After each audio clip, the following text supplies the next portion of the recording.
Hello and welcome to Restoring Our American Republic. I'm Chuck Benoit with The Nature of Things, where we are realigning God, government, and natural law so that we might restore our American Republic.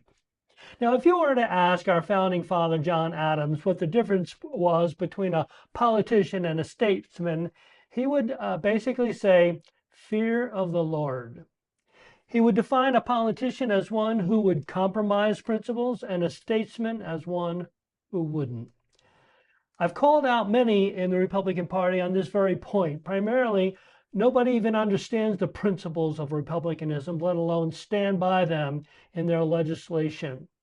Now, fear of the Lord does seem a bit fundamentalist, but it's important to understand what this phrase actually means. It really isn't God that we must fear, but his justice. Those of us who have come to faith in the completed work of Jesus have little to fear when it comes to justice as it relates to our salvation. Fear for us is in the rewards or lack thereof as they relate to eternity.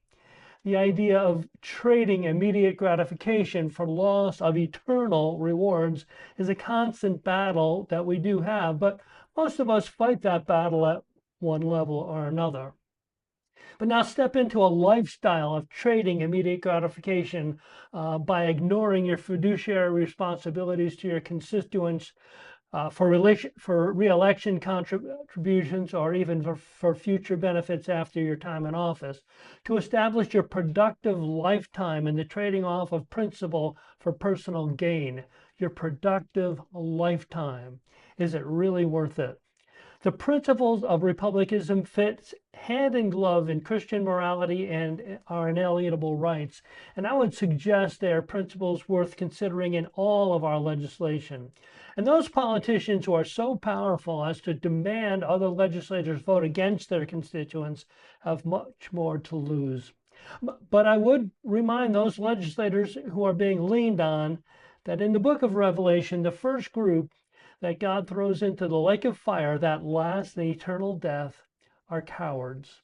Not murderers, not rapists, cowards. You can check that out on Revelation 21, verse 8.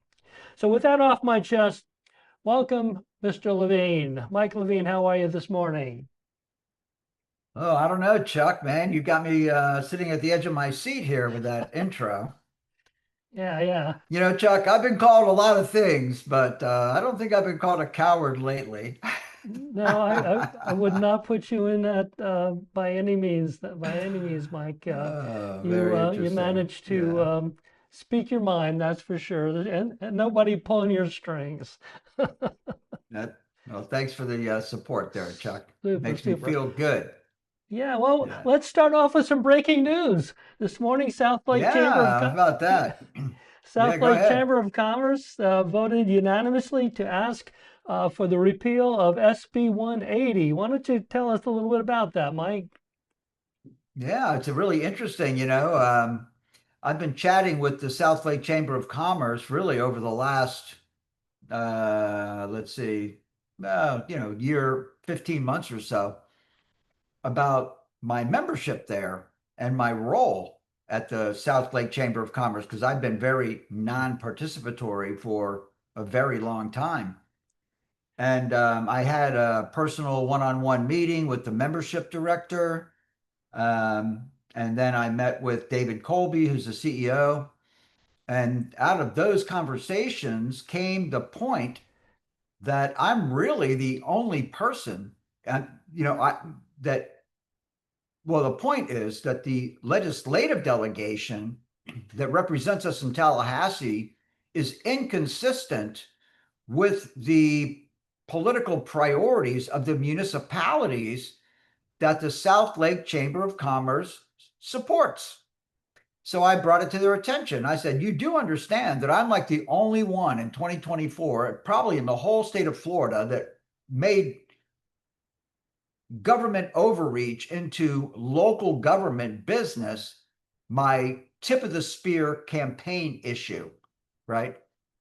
And from that, I found myself gladly and joyfully appointed to the South Lake Chamber Public Policy Committee, and my first meeting was this morning, beginning at 8 o'clock.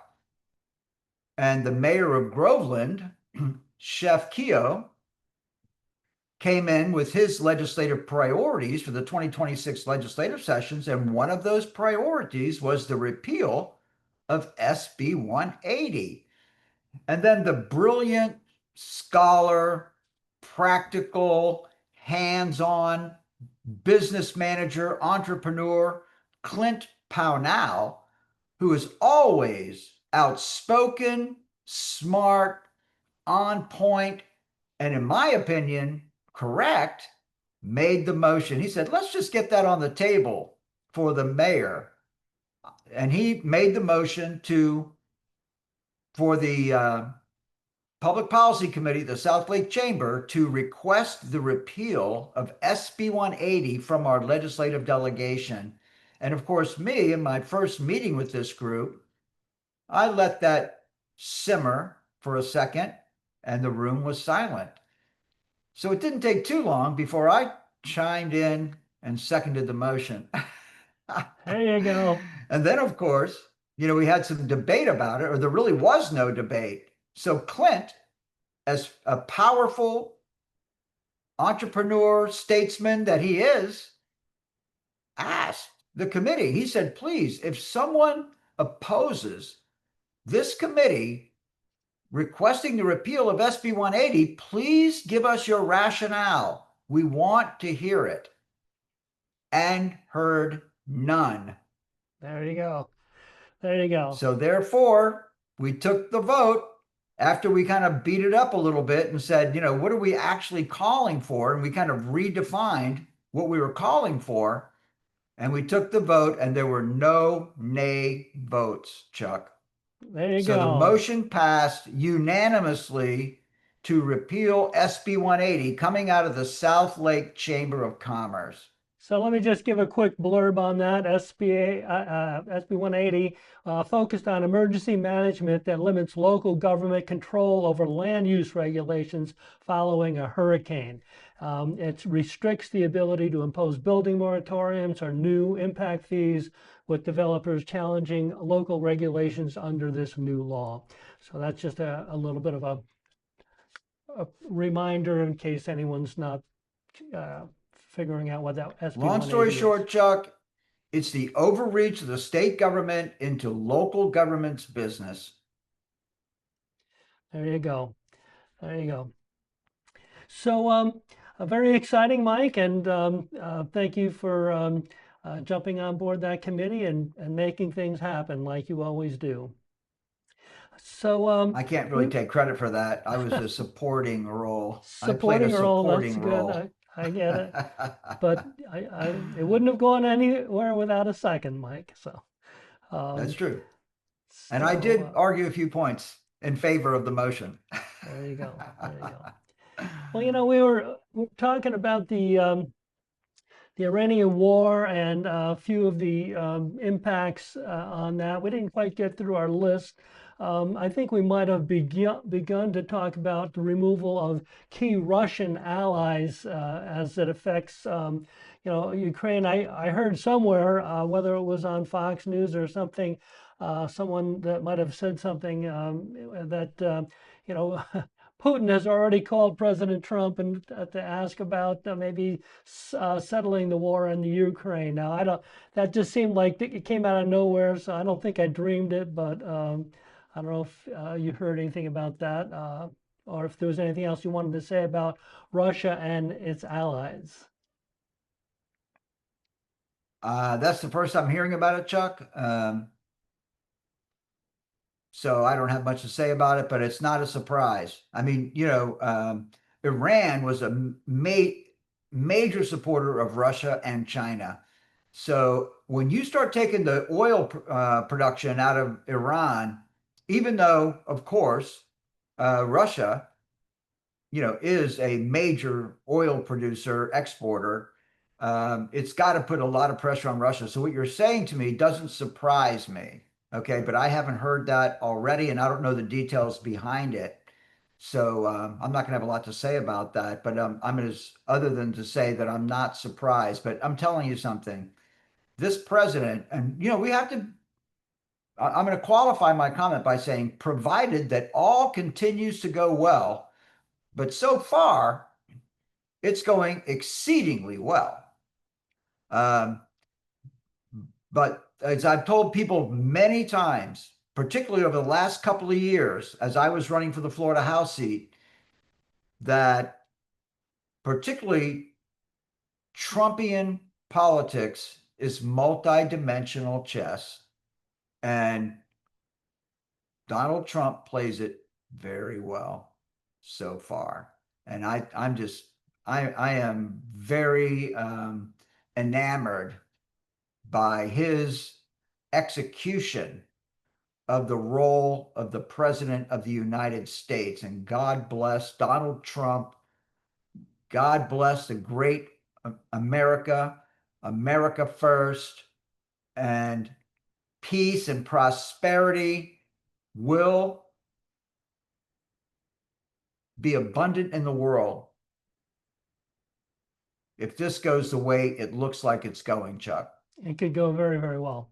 But the main thing that we wanted to kind of work our way down to, and we kind of knew it would take a couple of sessions to get there, um, is that this war could very well focus American adversaries on the domestic USA. Now we know there can be sleeper cells, et cetera, out there, but we're far more concerned about the election processes in 2026 and how they may possibly be uh, uh, the focus of international issues that we feel affected 2020 elections. And we have some people that we want to talk about.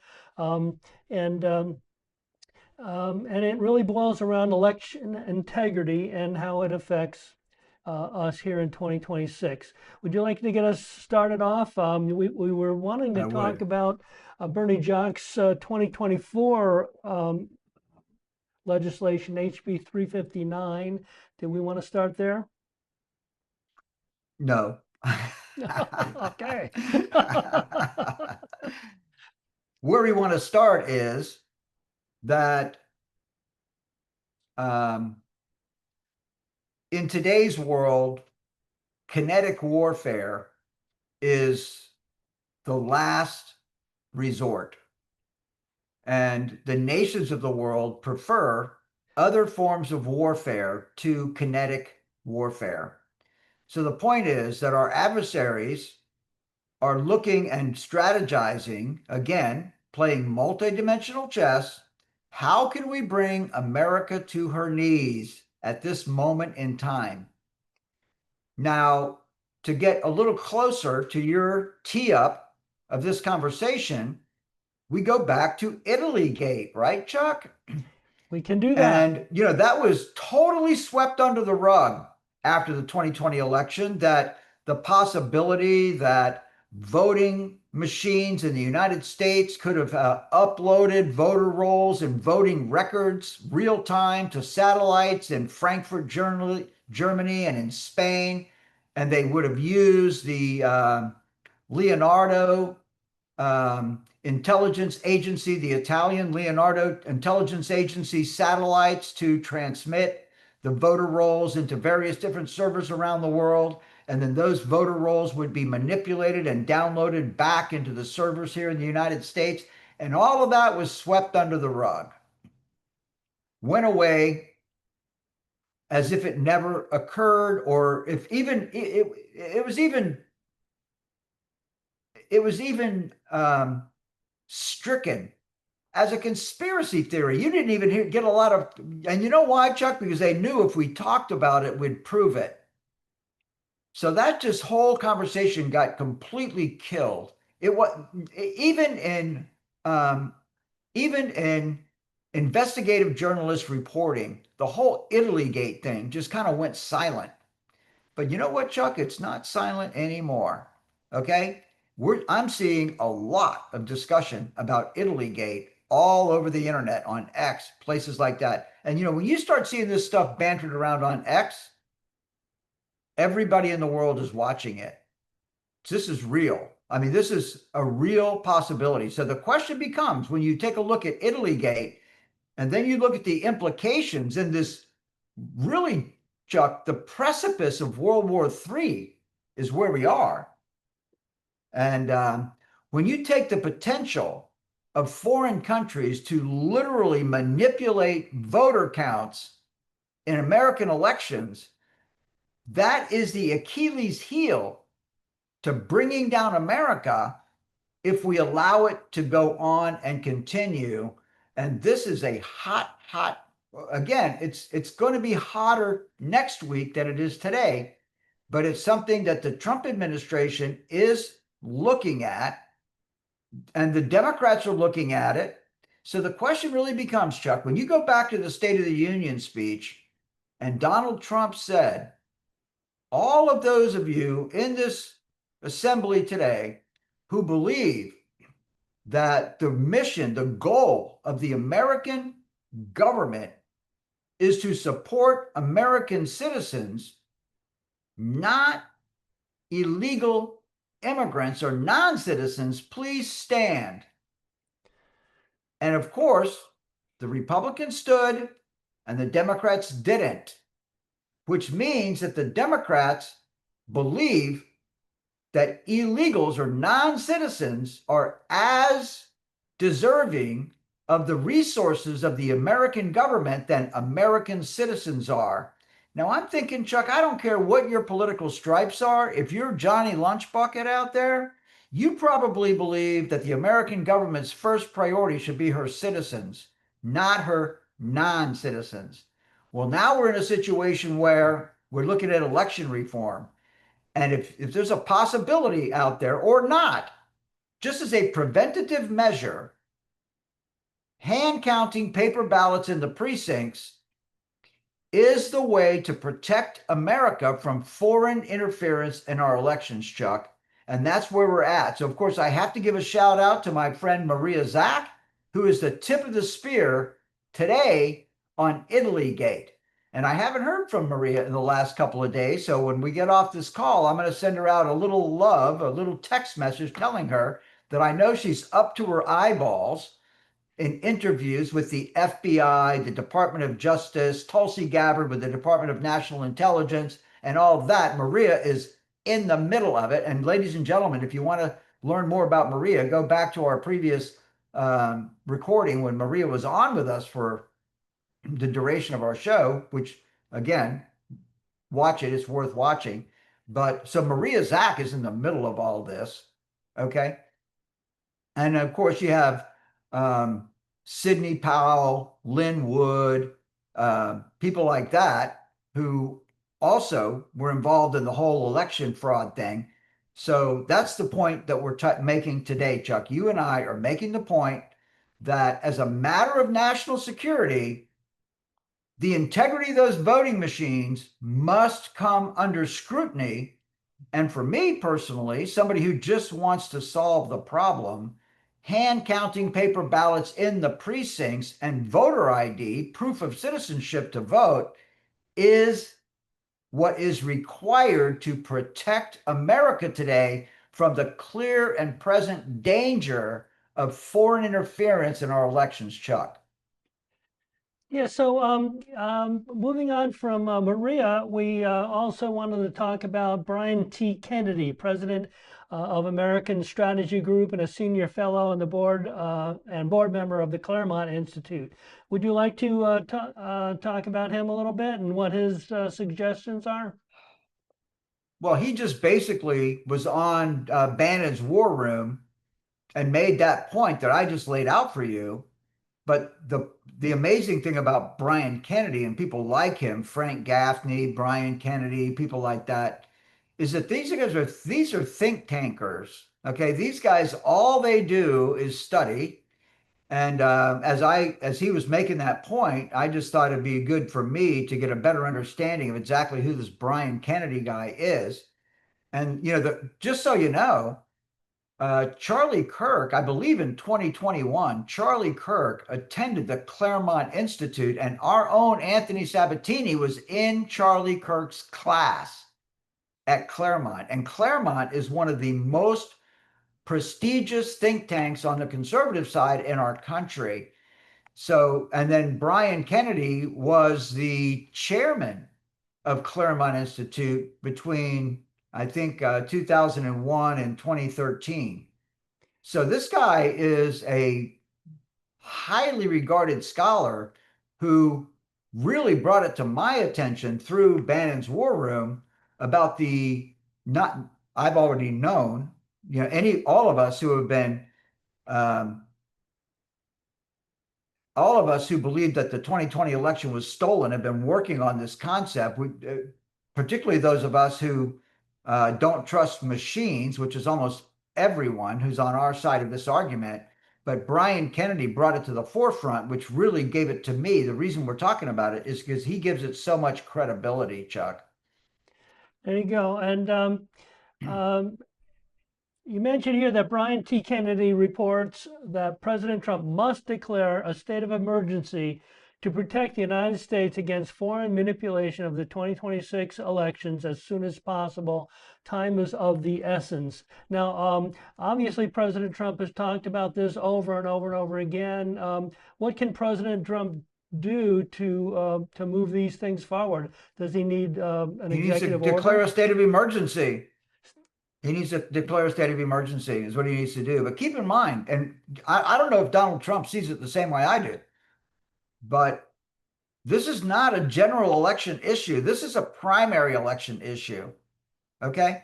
And when you start, I've been watching some reporting on these voting machines, Chuck, and I've run for office twice. I ran for a county commission seat in 2016, and I ran for the Florida House in 2024. And, I'm skeptical about whether the votes in my races were counted properly and all of the various different processes were followed down. I don't think there's a lot I can do about it. But I do believe we're going to find out that our voting systems have been manipulated for a lot longer than just 2020, Chuck. And whatever, call me bitter, call me, spoiled milk, whatever you want to say. But this is why the establishment doesn't like people like you and me, Chuck, because we're willing to shed light on the things that go on behind the scenes and the possibilities. And if the idea is never presented and it's never fully researched and it never gets resolved. And today we're in a situation where other countries it's highly beneficial for other countries to impact the outcome of our elections. And the best way to shield us against the infiltration of foreign countries in our elections is to vote on paper ballots, hand counted in the precincts, proof of citizenship, no machines, Chuck. That is the idea.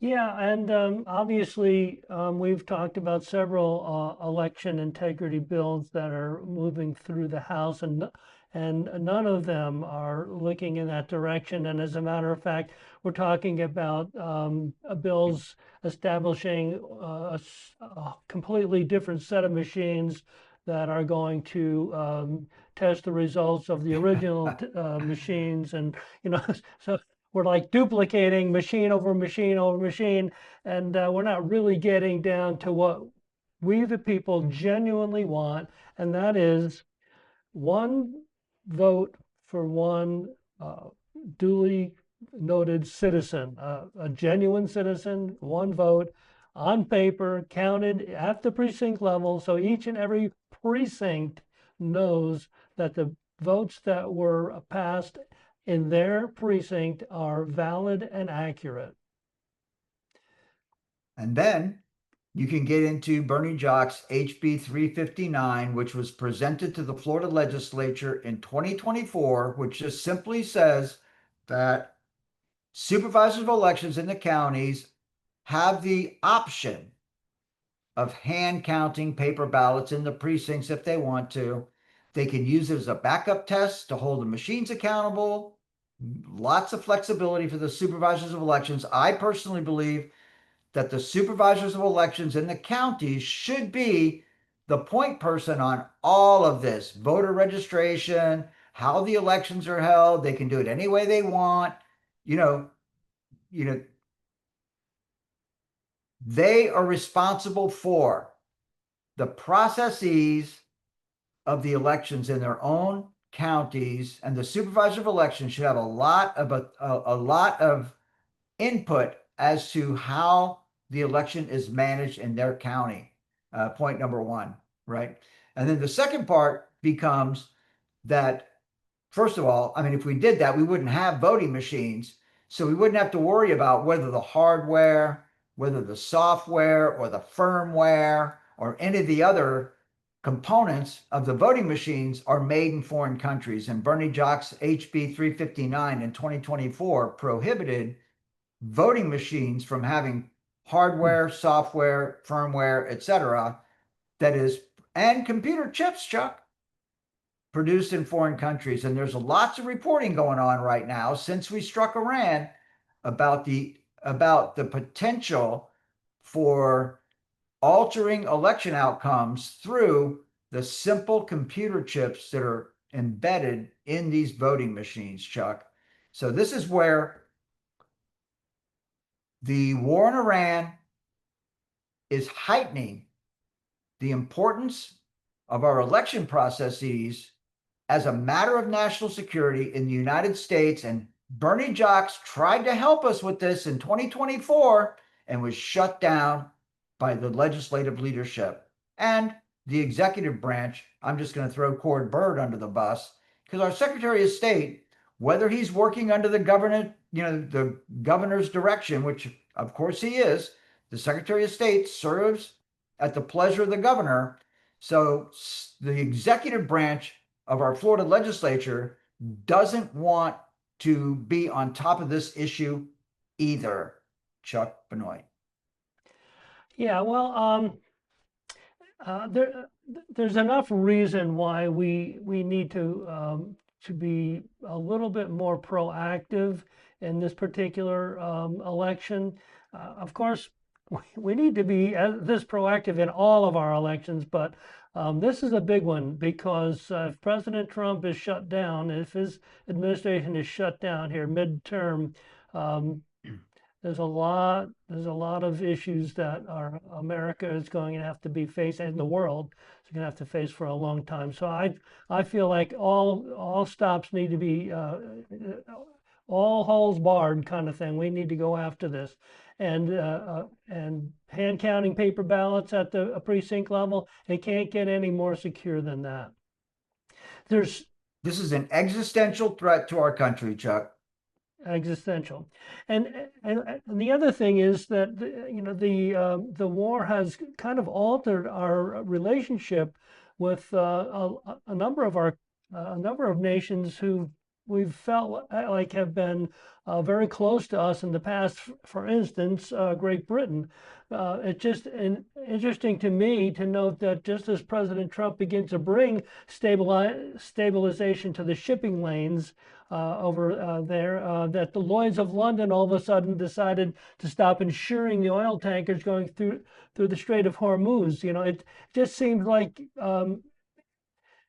it kind of goes hand in hand with Britain's unwillingness to be a part of the war effort in Iran, and does strike at the foundations of our relationship with Great Britain. Well, whether the government of Great Britain had anything to do with Lloyd's of London canceling their reinsurance against those tankers, that's a different story. I don't know that's true. I think that's just an actuarial risk that the insurance company, Lloyd's and others, just don't want to take, and that's understandable. If you're insuring the vessels and their cargo, which is billions of dollars each one. The vessel itself is I don't have a hard number for what it costs, but those tankers are very expensive. And then when you load on that very expensive cargo onto those tankers, that is a massive actuarial risk in a war zone, Chuck. So I don't have any heartburn about that. I think it's kind of entertaining to realize that China started pressuring Iran to open the Strait of Hormuz when in fact Iran didn't close it.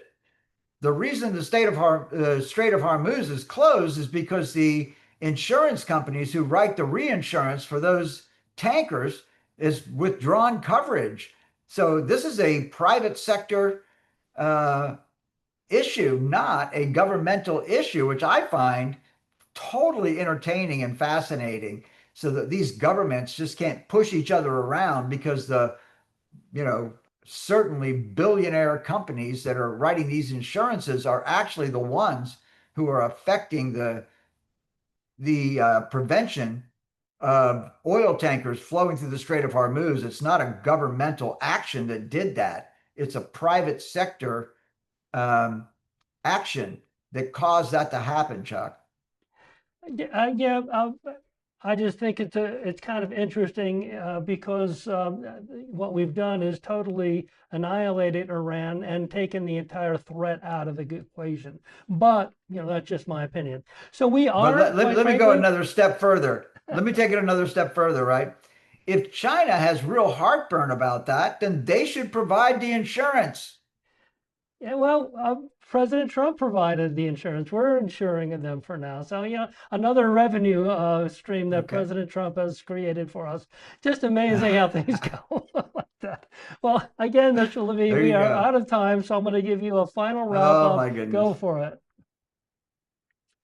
Anyway, ladies and gentlemen, it is, I mean, we cannot overstate the seriousness of what's going on in the world, but I have to tell you something. It really makes me giggle when China is beholden to global insurance companies for oil out of Iran. I think that's pretty entertaining stuff. So, but I'm really proud. It's really interesting for me personally, Chuck, going back to how we started this broadcast, that the state of Florida is becoming so autocratic that they don't get along with the Chamber of Commerce. I think that's pretty fascinating stuff as well. So, from a global scale, the national scale with the elections and everything, and of course, at the state level with land use development, our own election processes here in the state of Florida, and then all that's going on in the world, this is a really entertaining time to be alive if you have no fear, Chuck. Well, thank you so much, Mr. Levine. And thank you all again for tuning into our twice weekly live stream. Please follow us on Facebook at Restoring Our American Republic, and check us out on YouTube at Restoring Our American Republic ROAR. Please like and share the program. And remember, if you are unwilling to govern yourself, you will be governed by tyrants. Until next time, God bless you. God bless President Donald J. Trump. And God bless America.